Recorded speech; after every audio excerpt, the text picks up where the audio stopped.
Hi, and welcome to another episode of The Rare Agent, where we peel back the curtain on all things real estate. We're your hosts, Jennifer, Christina, and Kelly, offering up a judgment-free space for collaboration over competition. Today, we have with us a award-winning industry leader that consistently achieves top producer year after year, Karina Eskandary of Eskandary Real Estate. She dominates pre-construction sales. She balances it all as a mother of two. And she is now also offering up a social media boot camp for agents looking to scale their business. She is on fire on social media and elsewhere. So I'm so excited to meet you and to get into it today. Welcome, Karina. Thanks, guys. Thank you so much for having me. We're so excited to have you here. We were all discussing that we stalk you on social media because you are a powerhouse and now you're teaching social media. So we're so excited to dive into it all today. Oh, thanks, guys. Yeah, I'm really intrigued. I didn't know, just knowing people on social media. So getting to meet you, it's been a real delight. I have been enjoying it. So awesome. We had a podcast before the podcast. Yeah, exactly. I'm actually excited to a little bit hear about your journey into becoming a realtor and becoming a powerhouse. So all of us have our own story on why we became realtors. What was yours? It's not like I was necessarily born and I was like, I want to be a realtor.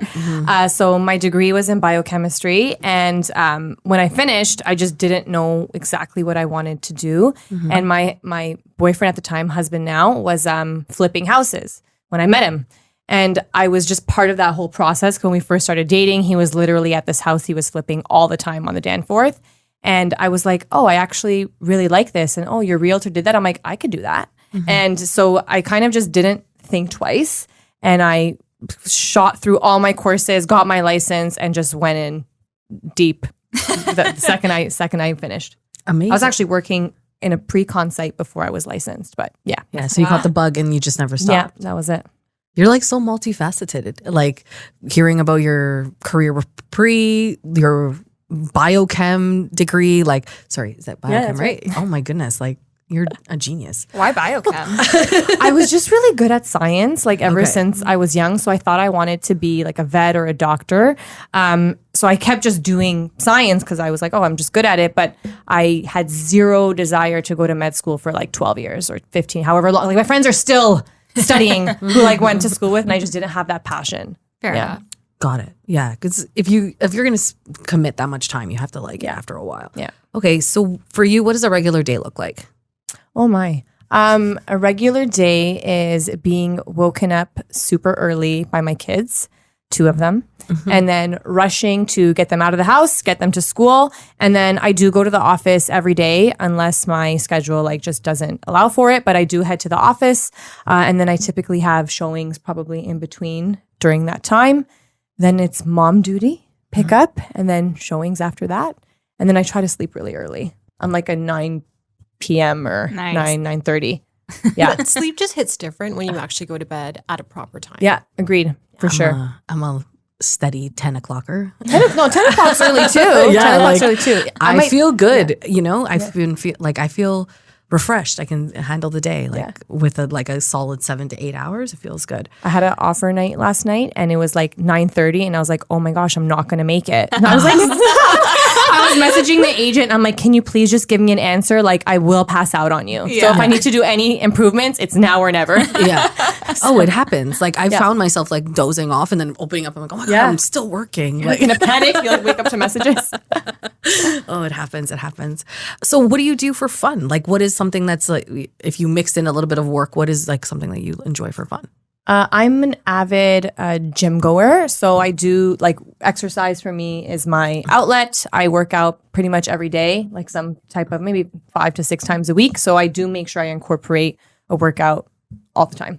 Amazing. Yeah. I love that. Do you do that before the kids go to school? I'm just curious because I'm a mom and I'm just trying to balance mom life. Yeah. So do you do it before the kids go? I used to go, so I switch with my husband. Sometimes I go 5:30 in the morning. I have to do it before they wake up. It's not before they go to school. I have to do it before they wake up. So then when I get home, I can shower, get ready, and then they start waking up.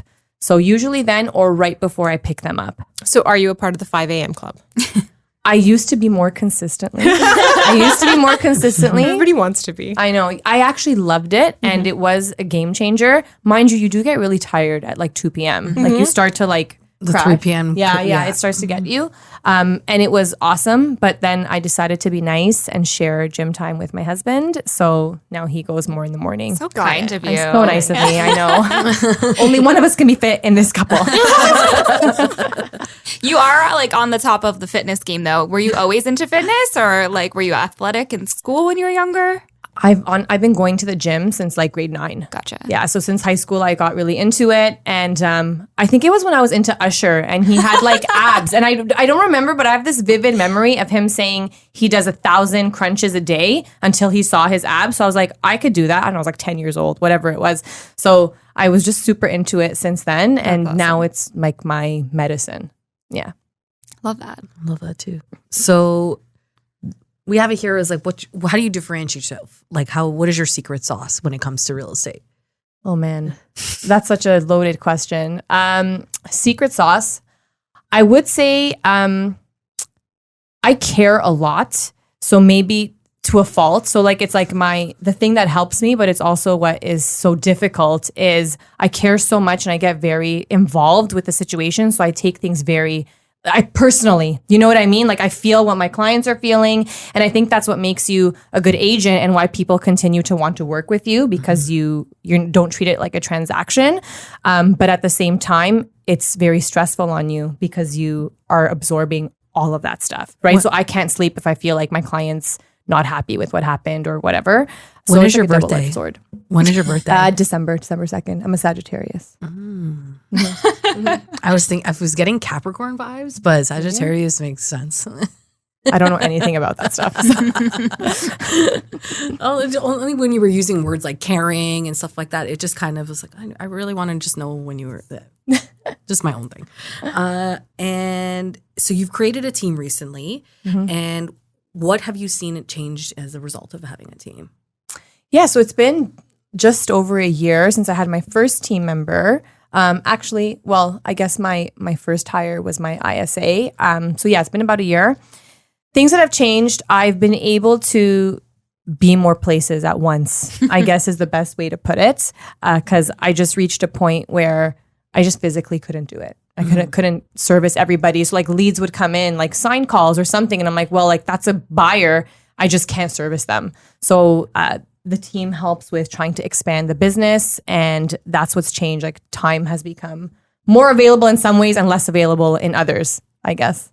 I understand that. So like they help you a lot with new business. Yes. So any new business, any leads that aren't necessarily like my direct circle that require me, I'll pass off to my team the best I can.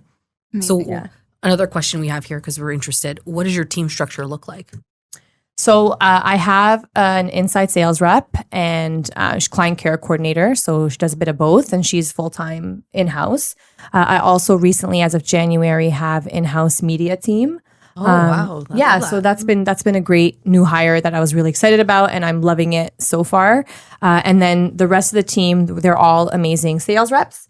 And we all work together. Like they all have their own business, but we do very much have a nice dynamic. Like there's no weird hostility between each other. And they're just somehow ended up being all women. And people always message me and ask me that saying, did you mean to have like a woman, like a, female dominated team? And it just organically happened. I didn't mean for it to. So I'm happy for men to join the team. It just happened, but it's been nice that way. I kind of like it. Yeah. We didn't mention that you're our first female guest. You are. You Really? are. Yeah. Oh, I'm so honored. Wow. You got that female energy. Like it's like We had to female hit team. hard with the first one. You are just We need such a Karina. powerhouse. Like when I see you on social media doing your things, I mean, it's just, we had to have you on because I needed to know what your secret sauce was, or we all did. And we wanted to like hear about how it is that you go about balancing it all and doing all of this business because you do look very busy, which is, I am interested. I believe that you are very busy. I'm a little crazy. Yeah. And also, has the media team really helped to amp up the social media presence and what you put out For there? sure. I think in terms of like the quality of the content and just things are now planned out versus before I had to like source companies to like, hey, can we do batch content this day or whatever? And now it's much more systematic what we have going on. And I can be more thoughtful with like my ideas and he's always open to exploring those. So we have so many new type of shows and stuff coming together that like I'm really excited about. So it's definitely helped. It's definitely helped. Like I've seen a major shift in just like the following, the engagement, all of that stuff. So you Yeah. did used to batch your content as opposed to now it's just kind of like a daily. It's not daily. Like Okay. he's not with me every day in house, but it's like when needed. So we know we have to do X amount of reels per month, X amount of listing stuff or whatever outside of the box media. And we know what days we have to meet. So we do still batch them to the most part because I don't want to be on camera every day, believe it or not. And it's been great. Very happy with this addition. You make it look effortless. So what you are doing works like magic. I'm tired. Well, you look refreshed, so that's what matters. But Good. we obviously know that you are in so many different things at all times. You're so busy. You have pre-con, you have the team, parenting, working out, all of it. So at the end of the day, we know that being successful in all of that takes a certain mindset. What does that look like for you? How do you stay motivated and on top of things and not just say like, hey guys, I'm going to go take a week and lay in bed? I would love to do that, Kelly. I'm very competitive, like just my nature since I was young. If I got like an A-, like I'd be like really pissed. Like, why didn't I get an A+? I always wanted the best mark in the class, which is like crazy. But like also, you know, I guess that has like stayed with me where if I feel like I could be doing more in life, in whatever I'm doing, like if I choose to work out, if I choose to be an agent, then I just want to be the best version of that, right? I don't want to half-ass anything because I just feel like it's a disservice to myself. So if I feel like, why can't I get those listings? Why can't I do 100 deals a year or whatever? Then I just need to put the systems in place to make that happen, right? So that's kind of 100%. the mindset. I work very much, I treat this business as a business. So I think of it that way and work backwards versus what am I going to do today? Right? Like I know what I need to do every day. I have to remind myself of those things as I go. But if you have certain goals in mind and actual numbers and actual financial targets, actual muscle targets, like whatever it is you're trying to do, then it's easy to try to work to them because you need to do something every day to make that happen. Right? That kind of leads us into, so obviously you have to do lead gen for your business. We know you've grown, you get a lot of referrals and repeat and all that good stuff. But if it's your team or yourself, what does your lead gen look like in a week for other agents that are maybe like, how do I lead gen? What do I lead gen? What does it look like to be productive and build my business as a business through finding business? So the biggest piece of advice that I would give anyone and, you know, when my team's starting is we need to have a solid sphere. So you need to work on your sphere as number one because cold leads or online leads are obviously harder to get them to buy or sell. So your sphere is number one. It's and how you systematically approach them and give them information. So a sphere is great, but if you're not calling or if you're not giving them valuable info, it's kind of useless, right? Because there's like 10 other realtors every week on their feed, on their whatever, hundreds of realtors knocking on their door. So when you create your sphere, you need to have a plan of action. Right? Are you doing direct mail to them? Are you making videos for them? Are you doing bomb? Are you doing texts? Are you calling? And are you sharing, like, I always tell people to be more personalized. So let's say you have an aunt and they've never maybe even mentioned pre-con, but they live in Vaughan and you know Bravo condos or festivals coming out. I would say call them and say, hey, I thought of you. I thought of you. This project's coming out. It's around the corner. So you make it much more personalized in your approach where it's like, wow, this person thought about me, thought this was a good project for me. And you're like working for them before you even did anything. So when the time comes, you're almost like an undeniable option. Why wouldn't you be their realtor? You've been working, you took the job before you had it, right? Like every time I walk into a listing or I'm talking to a potential buyer, I talk to them like I have the business.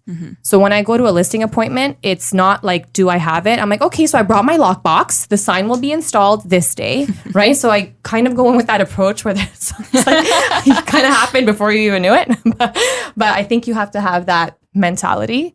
And that takes confidence. Yeah, like I just thought confidence. Like that was just so much confidence. And that's with that. built, like I didn't have that when I first started. I didn't know my head from my ass, right? Like I didn't know anything. And it's only through experiences that you'll get that, right? So that's why I think shadowing or being on a team is so important. Like even if they can come with you on a listing appointment or you bring your team lead to your potential listing appointment. So that way the language is directed towards getting it done. Right? Totally. Yeah. Totally. I believe, because Jenna and I have talked about this before, you mentioned on another podcast that you work with a point system. Yes. Do you still work with your point system? I like to. I have it for my team. So I have like a point system for the team. We tend to, if I'm being totally honest, we were like really diligent with it before, and then like things got busy. So like I stopped monitoring their points, and then like they obviously, if I'm not monitoring it, weren't inputting their points. But I think it's a very important tool to use. So whatever your point system is, like it was broken down, like if you did X amount of cold calls, like each cold call was whatever, 1 point, 2 point, whatever. Signed a contract, that's 10 points. Went to a listing appointment, 10 points. And if you hit your target of whatever points you were, it's very clear, did you do everything you could do in a day, right? And if you couldn't get the listing appointment that day, did you make enough calls and to substitute for that, right? And those would be less points than a listing appointment, but it helps you, I think, keep yourself on track. That's the hardest part of our business, is keeping ourselves on track. I remember when I first started my first year, I came from pre-con where I was like making just a whatever, garbage salary. Anyway, and so in my first year, I was like, oh my gosh, wow, like I made X amount of dollars, which at the time I thought was great. So I like went to the beach all summer after I had hit X target, right? And I wasn't treating it how I should be, which is continuously prospecting, because you're only as good as your last deal. And that's the reality. And, you know, I'm in a panic every week. Every time I do a deal, I'm like, what's happening next? Where's the next one? So I think you need to have a little bit of that in you to be like, I need to find and fill the rest of my pipeline. So once these are offloaded, I'm still have things going on. Right. So that is like the perfect, it's always been like my dream to be able to, and I do have achieved it, but where it's like, I always am working on something. I'm always like having things in the back end. Like I'm not, okay, now what? Now what I'm going to Exactly. do? And it's so, it's like the holy grail when you can do that. So I relate with you on that one. Like that's, it's just like less stress on you too. So you need to have your, like the leads that'll transact now, then you have like your B leads, which are maybe 3 to 6 months later. And it's, how do I push these guys into this column, right? And how do I get new ones into this column? So it's constantly just filling your pipeline. That's our job. Our job is showing homes, but really we're just marketers and trying to fill a pipeline of leads. So how you connect with your clients, do you count how many times you connect with your sphere a year?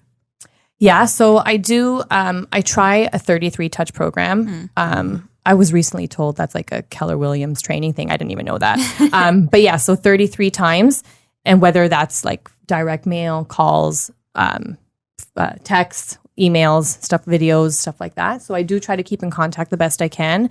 I know when I first started, I didn't have a proper follow-up or CRM. So like I failed at that. And I'm sure I've missed so many of my past deals because I didn't do any of that. So I'm much more diligent now. Do you use Follow-Up Boss? Sorry to cut you off. Yeah. Okay. Yeah. Okay. I find that to be the best one. It seems to be the most popular, especially among successful agents. I find a lot of people we talk to that are the busiest tend to use Follow-Up Boss. Yeah, with online leads and stuff, like just because it can hold on to all that info and keep it top of mind for you. You can put tasks, you can put appointments. I also have KV Core, which is cool in other ways, but I still like the Follow-Up Boss CRM For more. sure. Oh, you can use KV Core without being, I thought it was a Keller Williams thing, but maybe I'm completely wrong. No, it's a different program. It's like, It's its own CRM thing. Yeah. Maybe they just offer it to people, and that's where I Yeah, got so different confused. brokerages I think opt to have it. So package. ours recently did, and I wanted to have it.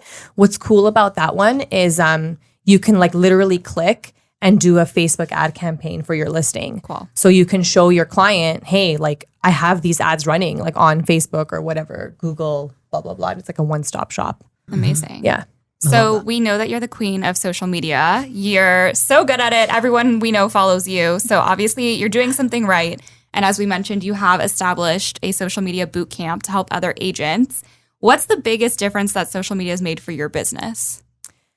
Kind of touching on what Christina said in a way, where before we had social media, you had to do like calling, texting, emailing, versus now, like my clients are mostly on my platform. For sure. So it's like I'm touching base with them every day. Right. In a way, like they're seeing me pop up every day.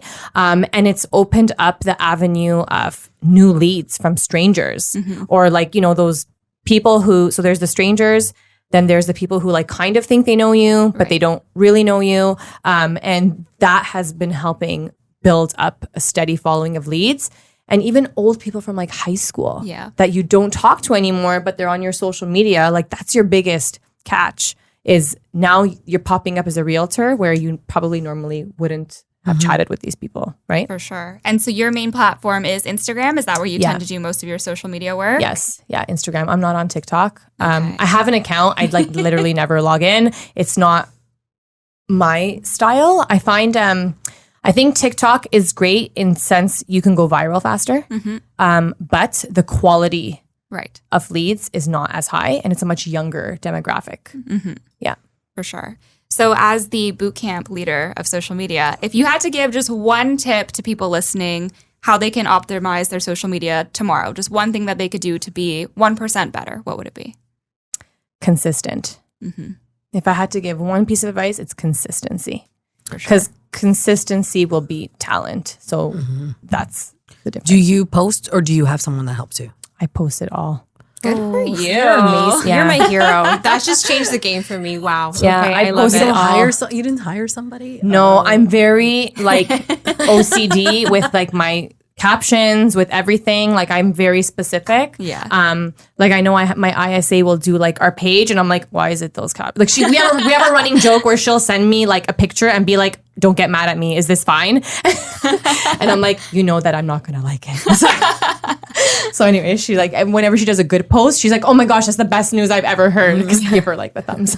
I love it. Do you use any kind of program to help you post, or is it literally just No, it's you literally daily? me It's daily. you're not on Hootsuite pre-planned. You're like, nope, this is what's happening today. Yeah. Okay. I love that. Yeah, I just kind of go with what I feel. I mean, I have like, in my mind the system, which I'm like I share in my boot camp of what you should do, and I think people who aren't good at it should use Hootsuite. It's great, or Latergram, those like different programs.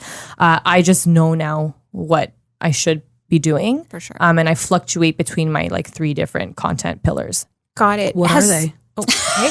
You should sign up to come tomorrow on Friday. Hit up the boot camp if you want to know. No. The reality is, so people need to trust you, people need to connect with you, and they need to remember you. For sure. So those are the 3 things we need in order to get an Instagram lead to work with us. So how do we establish that during Instagram? Through Instagram, it's with certain types of content. And like, that's what I go through in the bootcamp to get them to organically want to work with you, because that's a game changer. When someone chooses to work with you, you're in control. You have the listing or the buyer before you even step in the door, which obviously we know is very valuable. Of course, yeah. I will say too, so you take care of your own content for the most part. And we always talk to people about that decision, because the biggest thing in our industry is you are connecting with people and you do want them to like know and trust you. So do you feel that you would have the same success on social media if you did give that to someone else? Or do you think that you're truly connecting with your audience? Yeah, like I think I'm truly connecting with them, right? And that's why people feel like they know you before they meet you, or all those elements. Hence like, our interaction like earlier, right? I'm like, hi, how's it going? I know you, like I chat with people all the time that I've never met. For sure. Right? And it's like, it's a good connection that you can make with someone when you're open and honest on the platform too. Like that's a big thing to just be yourself. Yeah, that's Love huge. that. So you mentioned earlier that you got started with pre-con as you were watching the flips happen and getting into your real estate career. Yeah. But you're a dominant player in the pre-con game. So how has that played a part in your career? Was that always a prominent piece of your business, or how did that work for you? So when I first started working for the builder selling pre-con with one of like the main marketing companies. And so I learned the whole pre-con world first. That's all I knew, right? So I knew everything on the builder side, the whole project from beginning to end. So it was just a very natural progression for me. And when I first started, the teams I joined were also heavy in pre-con. So it always kind of started that way, and that's how I got in the game. And people I worked with are now in more senior positions, so I have great relationships with some marketing teams for builders. So pre-con actually makes up a lot of my business. I just don't necessarily post all about it, like sold one at what I don't do that stuff, but it makes up almost half my business. Oh, wow. Yeah. That's awesome. I know we talked to a lot of newer agents. Obviously, we're pretty saturated here in Toronto. So there are a lot of new agents and a lot of people, looking for business. And a lot of people think pre-con will be an easy, quick, extra deal here, extra deal there. Can you speak to that and whether you think it's something that people can just dabble in or it needs to be more of a commitment? You can dabble in it, but in the sense, you're not going to be able to get the unit from the builder. You'll have to work through me or another, VIP agent on the site. So you can, but think of it from like our perspective where if I have 5 units that I've been allocated and I have 5 buyers, I'm not giving it to you. Like, right? So For sure. not that I wouldn't want to help, but I'm just saying you're obviously going to help your own client first. And then secondly, this other potential who has a worksheet for you. And I think with pre-con, it's its own animal. Not that you can't, like I do both, right? So it's not that you can't do both. You just have to really understand it because it's different type of marketing to get clients. It's different type of understanding of contracts. Like it has its own rules, so many different elements, right? So most of the times they're investors who buy pre-con. So you need to know how to create like a proper pro forma for them to understand what project's going to work. For sure. And from your client base and business right now, obviously we're in a funky time in the market and whatnot, and there's a lot of speculation about what's happening with the pre-con world. Do you still see that there's an appetite from your investors? Do you still see the pre-con in the GTA being a strong investment choice? It's very project dependent. Yes. So location and project dependent and price. Okay. So some projects are not doing well where they normally maybe would have versus other projects will completely sell out. So it really depends on the project I found this past year. Gotcha. Yeah. And my last pre-con question, if you had to choose a project right now that you feel is a really good investment, do you have one? Is there anything that's like really catching your eye right now or your client's eye perhaps? Okay, I'm going to not get in trouble from other builders and stuff. So I would say the hottest selling one recently was Union City. Right. It did very well. So now they're launching Tower 3 today. Gotcha. So Tower 1 and 2 like just completely blew out. So from that perspective, like that was a very successful launch. I think Kipling Station condos as well did really well by Center Court because it was priced to sell. And I think, listen, there's always a good project that comes up, right? There's always a good builder, a good location. So it's dependent on what that investor's like goal is at the end of the day, right? Like I think Bravo in downtown Vaughan is a great option for people because it's truly a downtown. And if you have the vision to see what that's going to be in the future, then I would invest in the ground floor right now when there's only a few towers, right? So it's the definition of a master plan community. It's not like 5 buildings. It's like double, like many. So it's like a city place. Bigger. There's schools coming there. Like it's a legitimate structure. Yeah. So most master plan sites we don't see schools. And now we have 2 schools. Wow. So And that Like kind high of school and elementary? I believe so. Yeah. that's Don't quote me amazing. on that, but I think it was a high school and an elementary. And I mean, that kind of speaks to the fact that Kelly and I were just talking about this the other day. The suburbs have gotten so expensive that first-time homebuyers are being priced out of the market, even where it was once considered like, oh, I can't afford Toronto. Let me go buy in Vaughan, Markham, Richmond Hill, Stouffville, so on and so forth. So now, how do they get in? They get in by these master plan communities that have the schools built in and the system's kind of like right there. So it does make sense. Exactly. Like this is like downtown Vaughan, the Union City did well. It's downtown Markham, right? So it's always like certain pillars of why certain projects do well and the demographic of who invests in them. Yeah. So every project has its pros. I mean, there's some that I like obviously wouldn't pitch or choose and I don't. But yeah, hard to answer what's the best one. Fair. So I'm going to give you those 3 right now because that's what's relevant. Love that. Perfect. And I just have to ask, so if a new agent is listening to this and they wanted to get into pre-construction, do you think that, start with the Sphere and then head over to online leads or jump right into online leads because that's kind of where pre-construction is coming from? What advice would you give them? I think your Sphere is a great place, but it's also understanding your Sphere. So if you're a younger agent who's brand new, it actually could be great because your younger friends might have some money saved, but they can't qualify for a mortgage. So pre-con might actually be a great option for them, right? I think it's a balance of both. If you're going to invest in online leads, you need to be prepared to really invest. So not that I would discourage anyone, but you're like fighting for spots on Google. Like that's how it works, right? So it's per click. And sometimes it could be really expensive per click on a lead, right? So you need to have the budget, I think, to do that. But I wouldn't be scared to invest in your business. So if you, at the end of the day, like we have to invest in our business, and you need to know that you're going to service those potential leads coming in though, right? You're not going to just have them register and then like call once and give up. Right? There's a whole process that goes into it. Like you need to keep calling these people. They registered on 10 other people's sites. So it's who's calling them first. So know yourself and how you are with calling and stuff like that before you spend the money, I guess I would say. 100%. Yeah. Got it. So I'm going to move on. I think we're done with the pre-construction conversation a little bit. So you mentioned that you have little ones. I also have little ones, so I know how hard that can be. How do you find you balance work life and mom life? It takes a village. Yeah, it definitely takes a village. I'm very fortunate that I have my mom and my mother-in-law in close proximity to me. So they're very helpful. Very, very, very helpful. So yeah, without them, obviously, like it just wouldn't be possible, like for evening showing, stuff like that. Because my husband also runs his own business, so we're both busy people, right? So having that support's huge. Yeah. And that kind of leads me to my next question, because I just know how I get when I've got showings in the evening and I've got to do all of this stuff. I'm like, hey, babe, can you make spaghetti? Can you do this? Can you do that? And I am fortunate as well. I do have have family help. How does your husband? How do you feel like your husband takes on that responsibility, or is it mainly just off to the moms and the mother-in-laws? No, he's good. He's borderline better than me. Don't get cocky when I say that. He's very hands-on. So it's good. I mean, I feel bad leaving him with the kids. Like it's so hard doing bedtime alone with like two little ones and dinner, and one's crying, one's whining, whatever, right? So I try not to. And because they live close by, it's nice if someone just comes by just to be like an extra hand.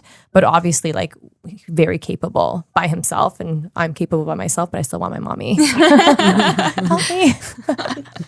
I love it. And I feel like your schedule really helps you out, like setting that schedule, waking up early, getting it done beforehand, going to the office. So you go into the office 5 times a week and are out by like 3 p.m., 4 p.m., that kind of thing. Exactly. And that's the way it's structured. Okay. That's amazing. Do you have any recommendations for other moms in the industry and how they can go ahead and do it all? I would say, specifically coming from me, I do suffer from a lot of mom guilt if I am away. And that's something that I don't see my husband feel. You know, he's very hands-on as well. And as you mentioned, your husband is very hands-on. But how do you deal with mom guilt, if you have any, or any recommendations for new moms? I think every mom has mom guilt, honestly. Like I feel so guilty even if I'm on the phone and they like want to play a game and like I just can't in that minute because it's offer night or whatever it is. So people know when they work with me, like I will have a screaming child in the background. I'm like, give me 1 second. I'm just going to lock myself in a closet. So to answer your question, my advice, it's hard. You have to find your balance. And if it's not sitting right with you or aligned with you, then you need to let go. And I think that's something that I have a hard time with, because I'm like, sometimes I forget. I'm like, I'm a mom to little kids. And like, I can't necessarily do everything Buddy's doing over there who's single and doesn't have these responsibilities, but I feel like I should be and I can. So then it's this struggle, right? And I go through like wins of that where I feel a lot of stress because I feel like I could be doing more. And then on other days, I'm like, just chill, girl. Like you're doing so much, and like, you know, just it's okay to not be the best or do this or do that. So that's my own mental struggles all the time. Do you have a coach? No. I was going to say, because a lot of coaches out there are actually men. And I find that the motivation that they give and what they give is very different than, it's not even that it's different. It just hits differently, because the things that you're talking about where you wish that you could do X, Y, or Z, but then as a mom, something happens and you're stopped by it, you know, because you're like, oh, but I could, what do I do? What do I choose to do? Work, mom, that sort of thing. So, but you sound like you are on your way to being a coach because you are a coach in your social media boot camp.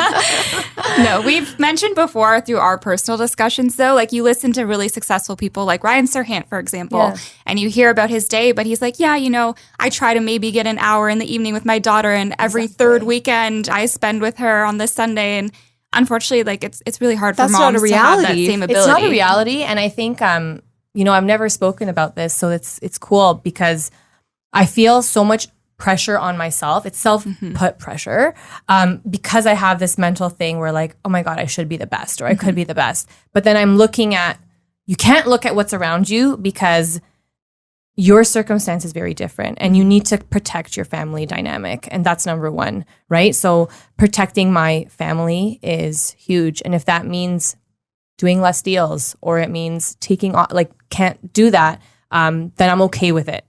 I mean, I have a hard time, but I've learned to be okay with it. So that's, I think, the biggest struggle for, moms or women in the industry is these kind of decisions, right?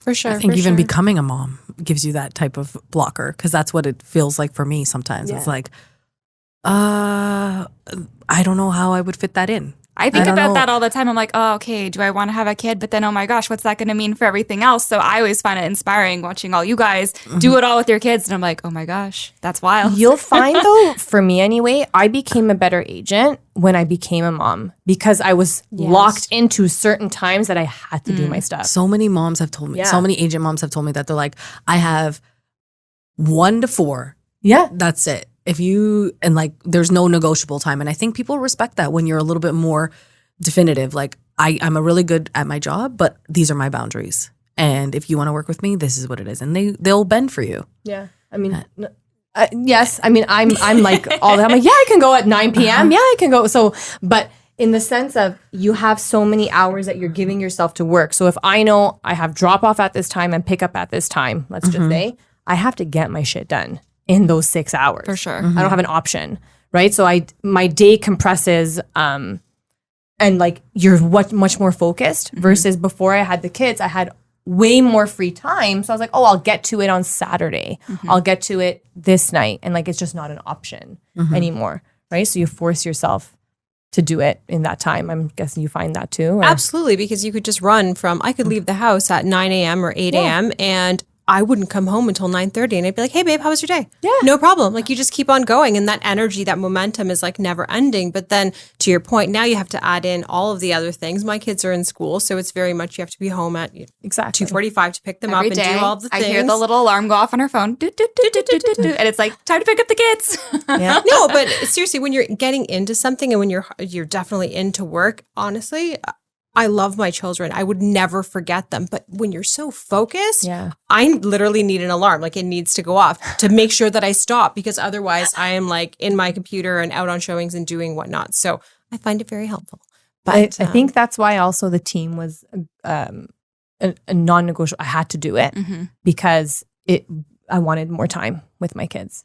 Exactly. Okay. Yeah. Okay. So we are going to move on to some fun stuff. And before we jump into like some random little questions here, I have to touch on something because I know a little bit about you and I need to touch on this because I'm fascinated by it. Okay. No, before you were in the real estate industry, you were in a different industry. Can we expand on that a little bit?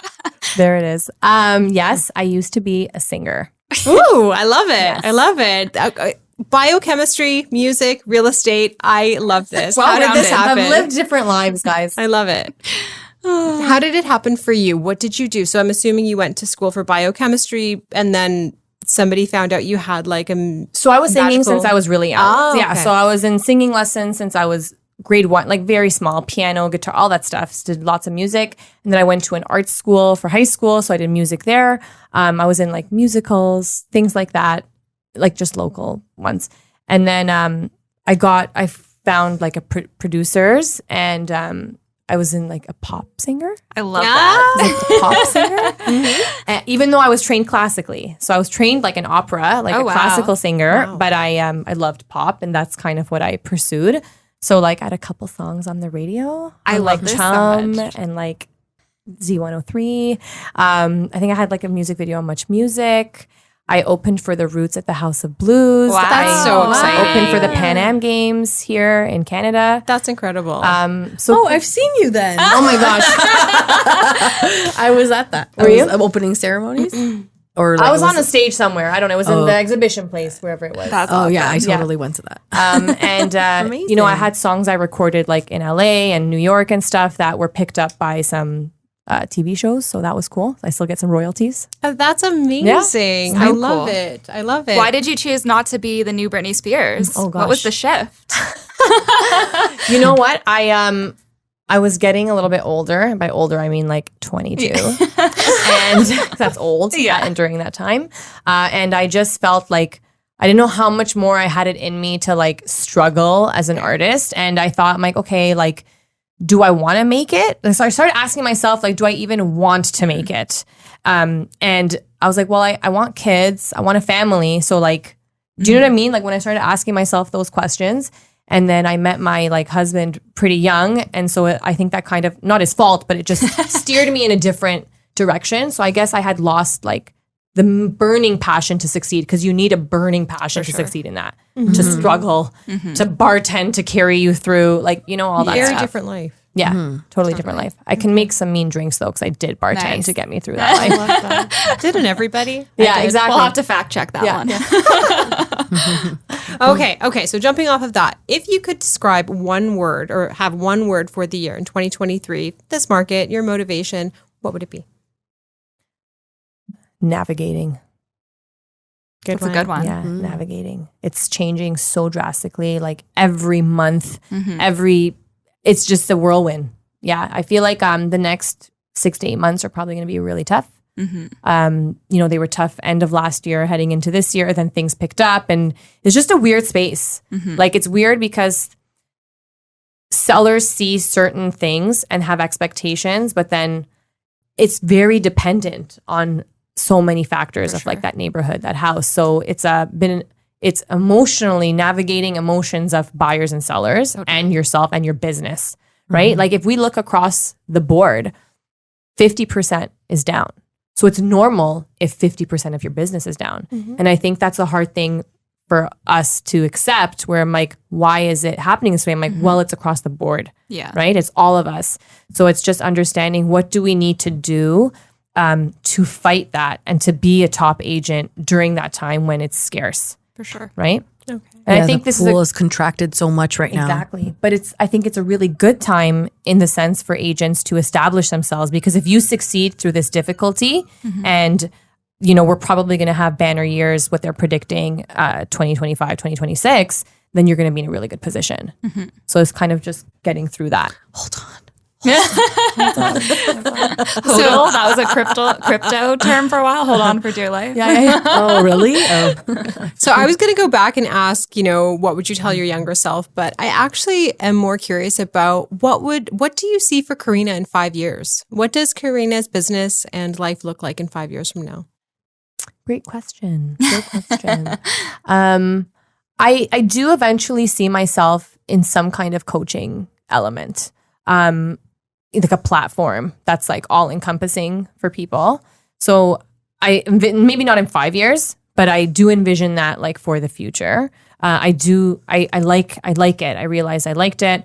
I like helping other agents. So if I'm able to create a platform and tools for them, I would love to do that. So that's probably what's in like my deep future horizons. And in the meantime, it's just building, honestly, just continuously building and building like a very strong team that's, you know, like a very undeniable force in the industry. Well, you are such a natural. I completely see that based off of our conversation today. No coach, no nothing. You are the coach. Like you are the magic. So I completely, I think that's going to happen for you for sure. Now, what is your best real estate story? Anything you want. Funny, crazy, serious? Good one. Let me think. I would say I was showing these units in Hamilton, which is always very interesting to show units in Hamilton. Hammer. Yeah, the Hammer. And I walked in with my clients, and the couches were kind of like in a circle, like blocking something off. And I was like, okay. So I stepped in, and there was literally a Komodo dragon on my the God. floor.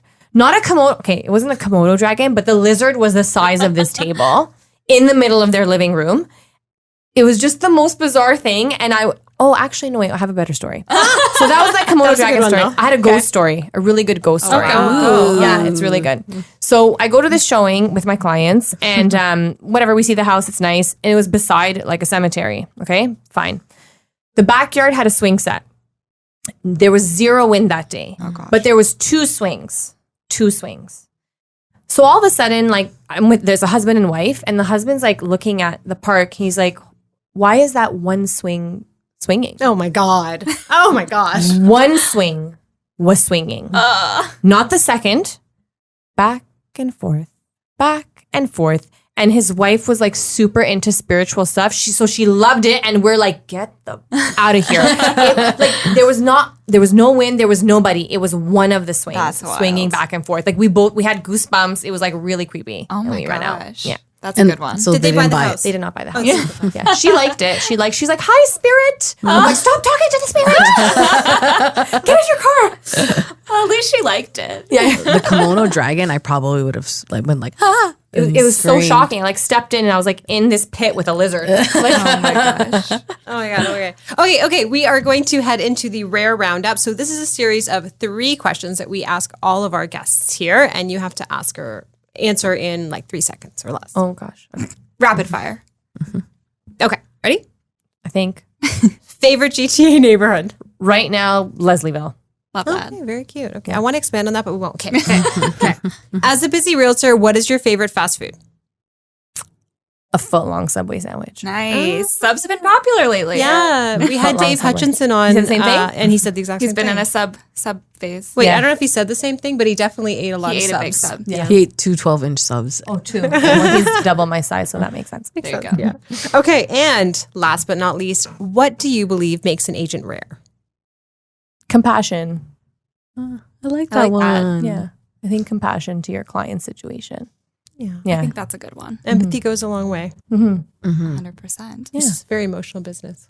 Well, that brings us to the end. Thank you so much for joining us, Karina. I know all of our listeners are going to get a lot of value out of today. If they want to find you and follow you or join your next boot camp, where can they find you? They can find me at Karina Eskandary. It's the same across all the platforms, so feel free to follow me or message me there. Love that. And we should tell Amazing. them that our videos we post everything on Thursday at 9 a.m. So you can find us, our next podcast at 9 a.m. Yes. Every Thanks Thursday. so much, ladies. It was so fun. Thank you for joining us. Thanks for Thank you.